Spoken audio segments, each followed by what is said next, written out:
ফরিদপুর আওয়ামী লীগের ঘোষণায় Russell's viper নিয়ে বিপাকে বন বিভাগ। কি বলছেন নেতারা? আসলে নেতারা বলছেন যে তারা যেটা বলবেন সেটাই হবে আইন। সেই অনুযায়ী তারা একটা ঘোষণা দিয়ে পাবলিকলি মানুষকে বিভ্রান্ত করলেন আর বন বিভাগকে বেকায়দায় ফেললেন। বাস্তবে এটা সম্ভব নয়। এখন তারা হাড়ে হাড়ে টের পাচ্ছেন এবং তারা তাদের ঘোষণাও প্রত্যাহার করেছেন। তো যাই হোক, খবরের যে বিষয়টা খুবই ইন্টারেস্টিং। দেখেন, বন্য প্রাণী সংরক্ষণ আইন উপেক্ষা করে রাসেলস ভাইপার মারতে পারলে 50,000 টাকা পুরস্কার ঘোষণা দিয়েছিলেন জেলা আওয়ামী লীগের সাধারণ সম্পাদক শাহ মোহাম্মদ ইশতিয়াক। আচ্ছা, 20 জুন এই ঘোষণার পর সমালোচনা হওয়ায় 21 জুন জেলা আওয়ামী লীগ এক সংবাদ বিজ্ঞপ্তি দিয়ে জানায়, নিজে সুরক্ষিত থেকে জীবিত রাসেলস ভাইপার ধরে বন বিভাগে জমা দেওয়া হলে তাকে 50,000 টাকা পুরস্কার দেওয়া হবে। কয়টা দেওয়া হয়েছে? মানে আজকে তো ঘটলো কয়েকটা। জেলা আওয়ামী লীগের এই ঘোষণাও 2022 সালের বন্য প্রাণী সংরক্ষণ আইনের পরিপন্থী। এভাবে ধরা যায় না, মারাও যায় না।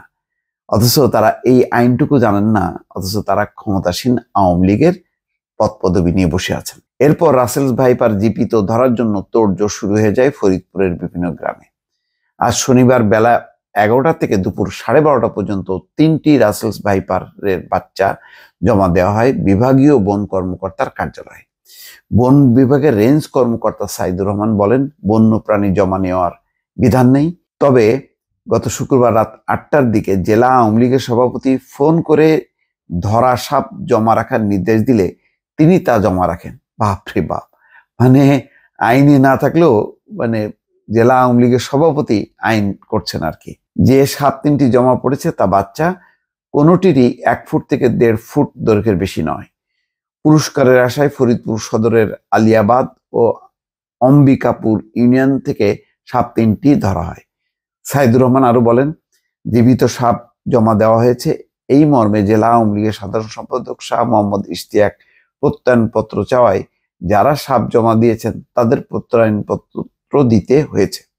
সাপের বাচ্চাগুলো কাচের বয়ামে, প্লাস্টিকের পাত্রে কিংবা অ্যালুমিনিয়ামের হাঁড়িতে করে বিভাগীয় বন কর্মকর্তার কার্যালয়ে নিয়ে আসা হয়। আজ রোববার বেলা 1টার দিকে শহরের কমলাপুর মহল্লায় অবস্থিত বিভাগীয় বন কর্মকর্তার কার্যালয়ে কথা হয় ফরিদপুর সদরের আলিয়াবাদ ইউনিয়নের রেজাউল করিমের সঙ্গে। তিনি জমা দিতে অ্যালুমিনিয়ামের হাঁড়িতে করে 1.5 ফুট দৈর্ঘ্যের একটি রাসেল ভাইপারের বাচ্চা নিয়ে এসেছেন। তিনি বলেন, আমাদের ফরিদপুরের নেতা ইশতিয়াক আরিফ অর্থাৎ শাহ মোহাম্মদ ইশতিয়াক সাহেব ঘোষণা দিয়েছিলেন যে জীবিত সাপ ধরে জমা দিতে পারবে তাকে 50,000 টাকা পুরস্কার দেওয়া হবে। এই জন্য আমি জীবনে রিস্ক নিয়ে সাপটি ধরে আনি। টাকার কথা শুনিয়া এই রিস্ক নিছি। ফরিদপুরের বিভাগীয় বন কর্মকর্তা গোলাম কুদ্দুস ভূঁইয়া বলেন, বন্য প্রাণী সংরক্ষণ আইনের 6-1 অনুযায়ী সরীসৃপ জাতীয় প্রাণী ধরার কোনো বিধান নেই। আমাদের প্রাপ্তি স্বীকার পত্র দেওয়ার বিধান নেই। তবে আওয়ামী লীগের সভাপতির কথায় প্রাপ্তি স্বীকার পত্র দিতে হয়েছে। এই 3টি সাপ কোথায় অবমুক্ত করা হবে তা ঊর্ধ্বতন কর্তৃপক্ষের সঙ্গে কথা বলে সিদ্ধান্ত নেওয়া হবে। তার মানে বিধান নেই, কিন্তু আওয়ামী লীগের সভাপতি যেহেতু বলছেন সেটা দিতে হচ্ছে। মানে কোনো আইন কানুন নেই একটা দেশের। আচ্ছা, উনি যদি আওয়ামী লীগের সভাপতি না হয় বিএনপির সভাপতি হতেন, তাহলে কি করতেন? আমার মনে হয় বিএনপি সভাপতির নামে এতক্ষণে একটা মামলা দায়ের হয়ে যেত। অদ্ভুত দেশ এটা।